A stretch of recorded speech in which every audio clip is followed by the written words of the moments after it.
Good morning, everyone. Welcome to the G0 Summit Latin America, a partnership between B3, Brazil Stock Exchange, and the Eurasia Group. I'm very happy to be opening another edition of this event. I'm Gilson Finkelsztain, CEO of B3. I think this event has done so much to enrich the debate in our region, so it's proven to be very useful, for everybody. I would like to start with a big thank you to my friend Maziar Minovi here with me, CEO at Eurasia Group, and his whole team, including our friend Chris Garman, for being partners on this summit. I think this summit, as I said, has carved out its position as a great event for Latin America by bringing many leaders from the region to debate and to propose solutions to sensitive questions related to different issues such as the environment, health issues, and the whole economy. I think this year we will talk about prospects for 2022. We all know it will not be easy, right? Most likely it will be a very challenging year. And as you know, we are experiencing a period in which Latin America and the whole world is facing. We are all facing problems related to the post-pandemic or this last final journey through the pandemic and the economic impacts, as well as questions related to elections, monetary policy, fiscal policy, challenging issues ahead. With this in mind, I invite you all to join, those great sessions that will take place virtually today and tomorrow. We are very honored to host speakers such as the President of Argentina, Mr. Alberto Fernandes, Guilherme Lasso, President of Ecuador, Paulo Guedes, Brazil's Economy Minister, Rogelio Ramirez de la O, Mexico's Finance Secretary, and Julio Velarde, President of Central Bank of Peru, among other leaders, many other leaders from the region. We expect more than 1,000 corporate decision makers and political leaders and investors to join the event, debating and sharing views on many issues, including, as I said, expectations about elections in Brazil and Colombia, concerns about inflation throughout the world and impacts in the region, how to improve public health among those countries, and also the climate agenda in the context of the post COP26 summit. This is going to be, definitely a fantastic and very rich debate. Talking a little bit about, B3's viewpoint and speaking specifically about Brazil, we see this is a very sensitive moment. The country is, hopefully leaving pandemic behind, resuming growth, but at the same time, Brazil needs to keep, an eye on inflation due to our, historical relation with inflation. And we continue, to believe that there's a very important debate about fiscal responsibility and the ongoing structural reforms that can allow greater investments to flourish in the region and in Brazil, and allow the market to really, contribute to the country in generating jobs and resuming growth with a very strong pace. In this context, we as a financial infrastructure services and technology support provider, we believe that we are part of this journey towards finding solutions and ideas for us to really continue on this track. I think we are an important channel to bring financing for the region, to increase trading, for contribute to risk management policies from many players in the region. In 2021, throughout this year, we surpassed the important number of more than 4 million equity investor accounts in the country. We've stayed with less than 600,000 for almost 20 years. So in the last 3 years, we brought 4 million equity investor accounts to join capital markets and invest better their investments and their money, with important contributions to the agenda of the capital markets in Brazil. We continue to broaden the range of products available to investors. We launched several different structures and products, such as the BDRs, real estate investment trusts and funds, ETFs evolving in the region, and all of those enabling greater diversification and access to investors, and contributing to many growth stories in different agendas. We also have been able to stimulate different sectors, such as agribusiness in Brazil. We have the first companies doing their IPOs in Brazil. So starting to really find in the capital markets an arena for them to raise money and continue the development of this important segment in the country. In 2021, we had more than 40 IPOs. We had specifically 45 IPOs at B3, financed many companies, created many jobs, and brought economic growth to all those issuers. We has thus spared no effort to be a leading player in the region, and contribute to the economic development of Brazil and, of course, the rest of Latin America.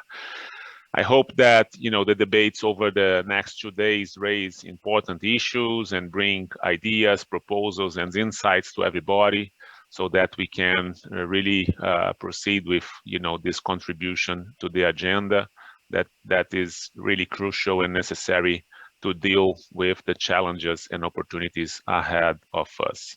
So with this, I would like to thank you very much for the audience, and I'm sure you will all enjoy the event, and I hand it over to my friend Maziar. Thank you very much. Great, thank you so much, Gilson. It's a pleasure to see you again, unfortunately virtually, but as we said earlier, hope to do all of this together in person next year as well. Now, obviously, the long-standing partnership between B3 and EEG has culminated in an event with the quality that was just mentioned, bringing together policymakers, investors, and multinational companies together at this quality level really demonstrates the relevance of the G0 LATAM Summit to our times. At the core of EG's mission is the belief that a sophisticated understanding of the interplay between politics, markets, and economics is critical to good decision-making for investors, for companies, and for policymakers. And I think the success of the summit, the fact that we are able to gather together such a great set of panels, is a true demonstration that that vision is shared by our partners at B3 and all of the actors, all of you across the region. As we complete the second year in a post-COVID world, if nothing else, I think the Omicron variant has reminded us that political systems and investors around the world have to pivot. We have to stop treating COVID as a pandemic, as a one-time event that happens that we have to deal with, and more as an endemic condition, something that will persist and we'll have to live with. This is doubly concerning because, as we all know, the pandemic has accelerated several trends that had been ongoing before it hit. What am I talking about?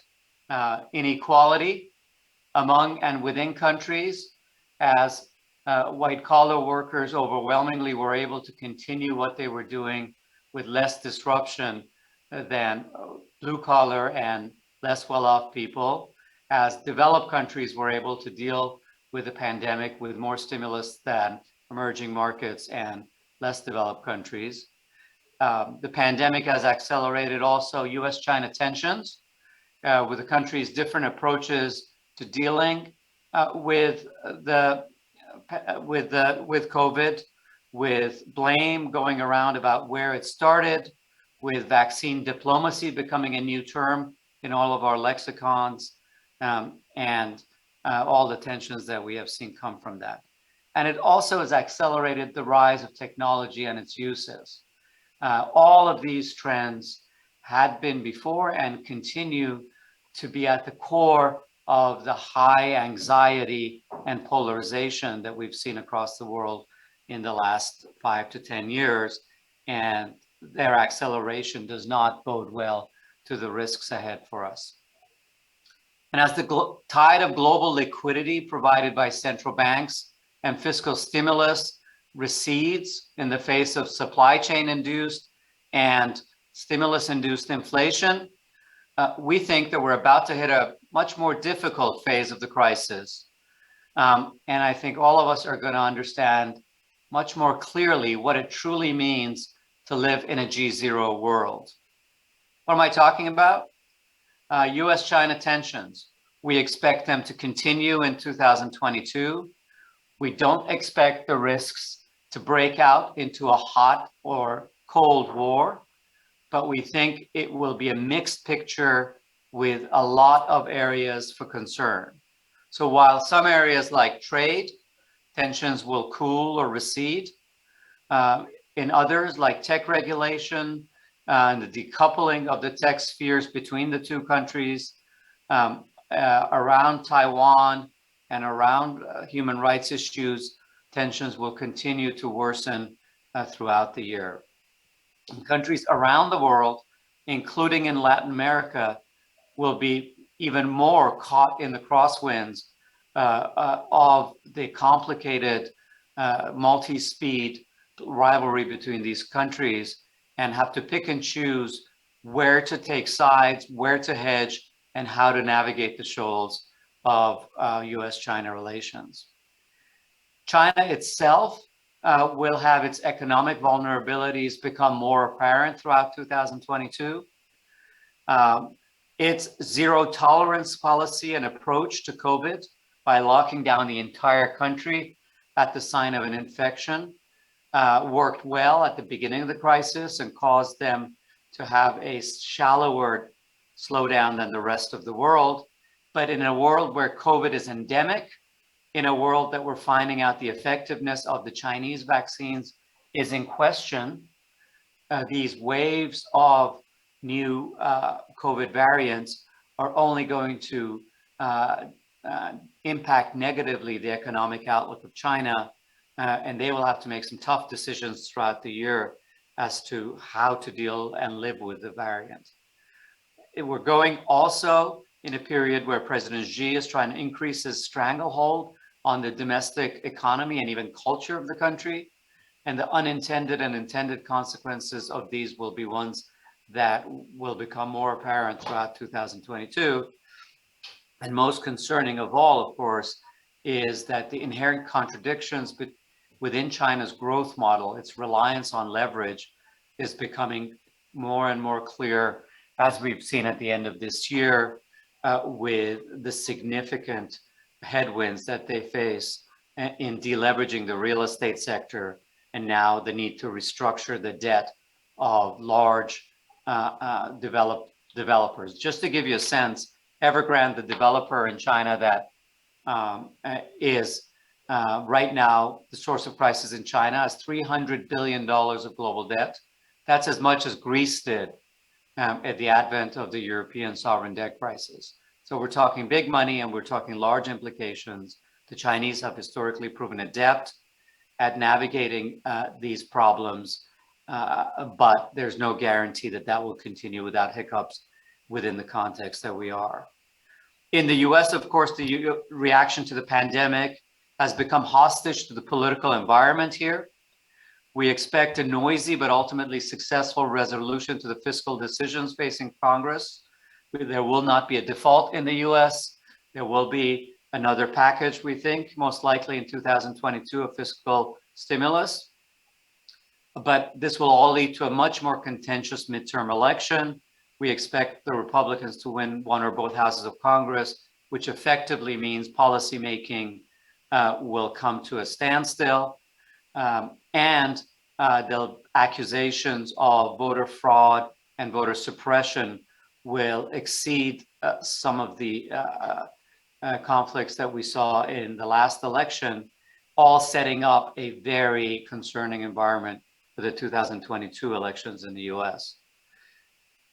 We also expect the world to be facing a technopolar moment, we're calling it, where this is where basically multinationals, especially large tech corporations, will start to establish sovereignty in a digital world. And they increasingly have to pick sides and become geopolitical actors.